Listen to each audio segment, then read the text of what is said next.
5% of the power supply in the floodplain, 80% of fuel storage in that same floodplain. It's a mess. Physical resilience and social resiliency in distress because of a storm.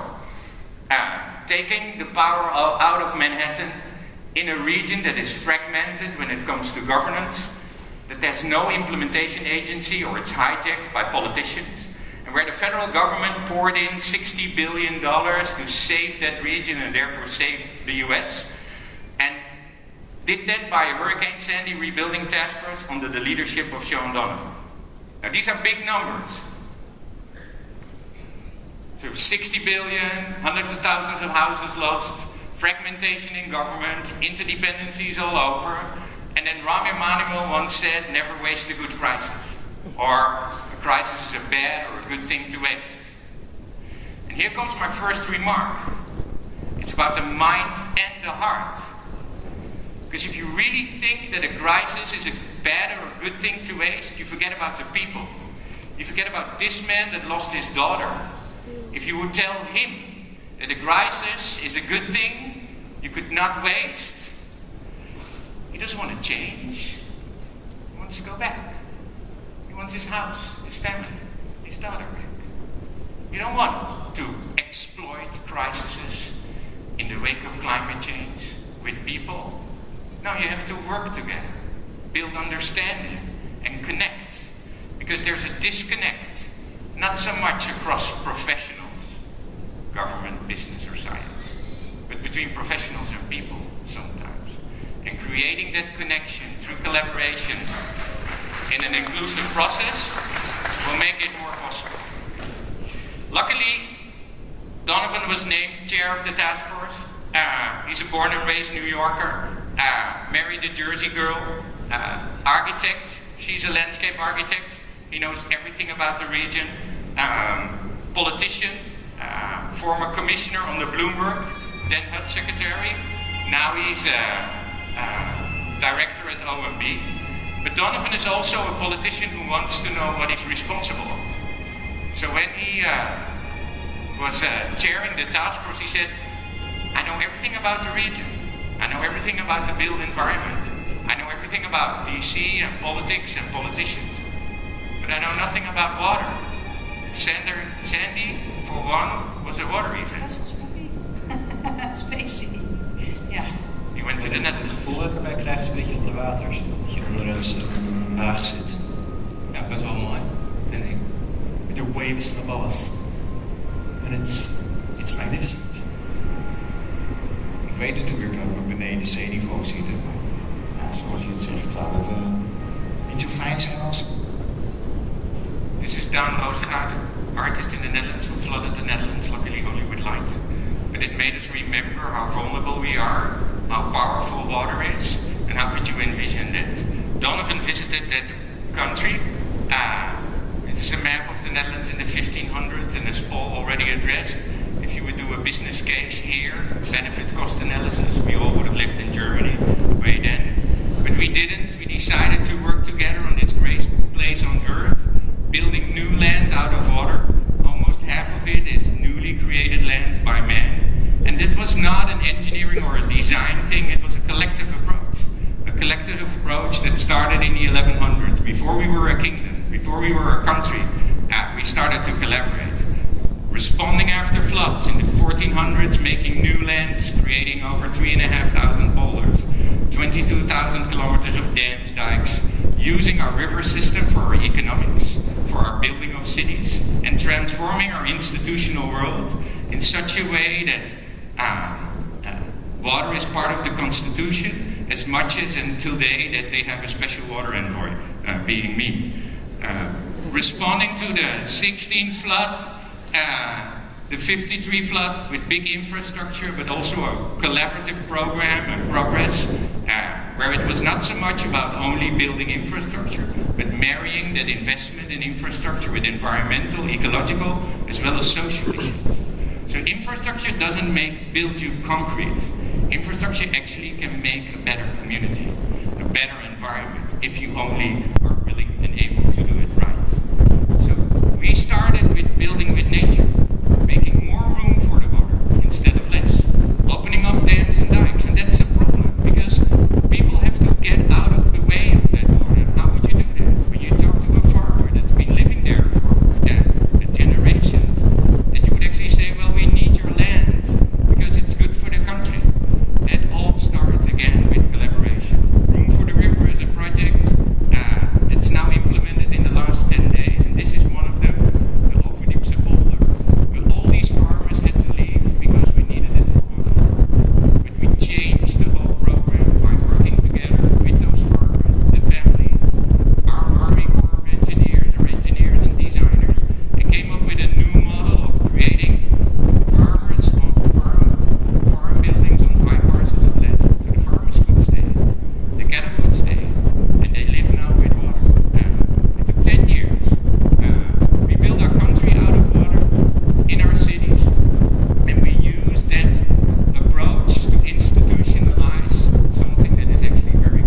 developed the Resiliency Challenge for the Horn of Africa, the Sahel, and Southeast Asia. It's also now in the making. So we bring this resiliency innovation thinking all around the world. So Rebuild by Design was not a plan. It was a process. It was dedicated about changing the culture. And I can announce that we will bring Rebuild by Design to the Bay Area. Yeah, thank you. The Bay Area Resiliency Design Challenge we will launch next spring. But we have to think ahead, because we can't stop by thinking only about our own communities. This is not about 2018 or 19, but this is about a century ahead.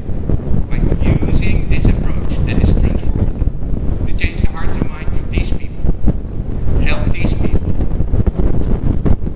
as well as your neighbors in Los Angeles, to get to a water approach, a global water approach that is not about making it, but really about changing the culture, not only in your backyard, but across the world. Because in the end, it's not so much about us bringing what you in, it's about them. Thank you very much.